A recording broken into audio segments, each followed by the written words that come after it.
Supreme court की संविधान पीठ ने अलीगढ़ मुस्लिम यूनिवर्सिटी के अल्पसंख्यक दर्जे को बरकरार रखा है। 7 जजों की संविधान पीठ ने 4-3 के फैसले से एएमयू के माइनॉरिटी स्टेटस को बरकरार रखा। अब इस मामले में 3 जजों की बेंच यह तय करेगी कि यूनिवर्सिटी को अल्पसंख्यक संस्था का दर्जा दिया जाए या नहीं। तो वहीं इसे लेकर एएमयू में खुशी का माहौल है। संत समाज ने फैसले पर हैरानी जताई है। देखिए एक रिपोर्ट।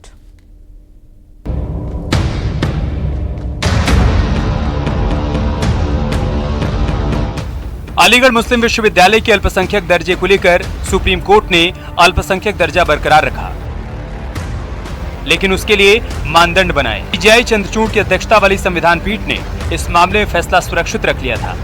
अब 7 जजों की बेंच ने 4 और 3 के अनुपात में अपना फैसला सुनाया। इसके बाद इसे 3 जजों की रेगुलर बेंच के पास भेज दिया गया। आगे जो है ये तीन जजेस की बेंच इसको डिसाइड करेगी और उसमें हमें उम्मीद ये है कि चूंकि अजीज बादशाह का जजमेंट जो था वो आड़े आ रहा था सुप्रीम कोर्ट में अलीगढ़ यूनिवर्सिटी के माइनॉरिटी इस्टेब्लिश होने के बारे में बताने के लिए, तो वो अब इन्होंने जज ने 4 जजेस की ऑनरेबल 4 जजेस की बेंच ने उसको ओवर रूल कर दिया।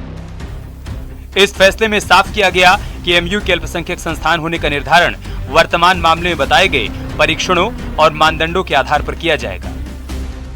एएमयू को लेकर सुप्रीम कोर्ट में आज क्या हुआ, सबसे पहले आपको वो बताते हैं। सुप्रीम कोर्ट ने 1967 का फैसला पलट दिया। सुप्रीम कोर्ट ने अजीज बादशाह फैसले को पलट दिया। एएमयू का अल्पसंख्यक दर्जा बरकरार रखा। सुप्रीम कोर्ट में 4-3 के बहुमत से फैसला सुनाया गया। चीफ जस्टिस ने कहा, अनुच्छेद 30 में मिले अधिकार पूरे नहीं है। अल्पसंख्यक दर्जा तय करने के लिए नई पीठ के पास मामले को भेजा गया। अल्पसंख्यक दर्जे को लेकर अब नई बेंच बनेगी। 3 जजों की बेंच नए मानदंड तय करेगी। सुप्रीम कोर्ट के फैसले के बाद एएमयू छात्रों और अधिकारियों में खुशी देखने को मिली।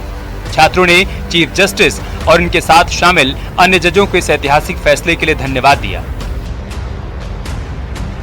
मैं सुप्रीम कोर्ट का जो फैसला आया है उसका खैर मकदम करता हूँ, पुरजोर इस्तेमाल करता हूँ और अलीगढ़ मुस्लिम यूनिवर्सिटी की तरफ से आपको बाहें फैलाकर गले लगाना चाहता हूँ और अलीगढ़ मुस्लिम की तरफ से हिंदुस्तान को मैसेज देना चाहता हूँ कि अलीगढ़ मुस्लिम से एक वाहिद ऐसी यूनिवर्सिटी है जहाँ से हर तबके को फायदा मिला है, चाहे हिंदू हो या मुस्लिम हो, यहाँ सब लोग आपस में मोहब्बत बना के रहे और इंशाल्लाह। सुप्रीम कोर्ट के फैसले का समाजवादी पार्टी के प्रवक्ता अमीक जवई ने स्वागत किया और इसे संविधान की जीत बताया।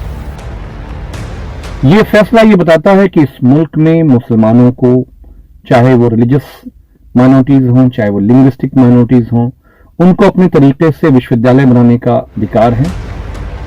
वहीं मुस्लिम धर्मगुरुओं ने भी सुप्रीम कोर्ट के इस फैसले पर खुशी जाहिर की। जजों की बेंच अब ये देखेगी कि ये किस बुनियाद पर इसको माइनॉरिटी कैरेक्टर का दर्जा दिया जाए। तो जाहिर सी बात है कि इस ताल्लुक से तमाम तहकीकात और तमाम दस्तावेज़ और तमाम सबूत हमारे पास हैं कि ये अलीगढ़ मुस्लिम यूनिवर्सिटी मुसलमानों के डोनेशन से मुसलमानों के लिए और मुसलमानों की ज़मीन पर कायम थी। तो लिहाजा इसको मजबूती के साथ 3 जजों की बेंच के सामने पेश किया जाएगा और इंशाअल्लाह उम्मीद है कि जिस तरीके से आज फैसला आया है, आगे भी इसी तरीके का मुस्बत फैसला अलीगढ़ मुस्लिम यूनिवर्सिटी के ताल्लुक से आएगा। वहीं अयोध्या के संतों का कहना है कि मुस्लिम अब अल्पसंख्यक नहीं रह गए हैं। सुप्रीम कोर्ट का फैसला हैरान करने वाला है क्योंकि हाई कोर्ट के फैसले को पलटा गया है। अल्पसंख्यक दोयम दर्जे को लेकर यह बहुत दुखद व दर्दनाक है। यह पीड़ा देता है पूरे समाज को। न मत मजहब मतांतर पंथ समुदाय से उठकर आप जब सोचिएगा तो क्या जो है मुस्लिम समुदाय अल्पसंख्यक रह गया है क्या? सुप्रीम कोर्ट की संविधान पीठ इलाहाबाद हाई कोर्ट के 2006 के एक फैसले के संबंध में सुनवाई कर रही थी। हाई कोर्ट के आदेश में कहा गया था एएमयू अल्पसंख्यक संस्थान नहीं है।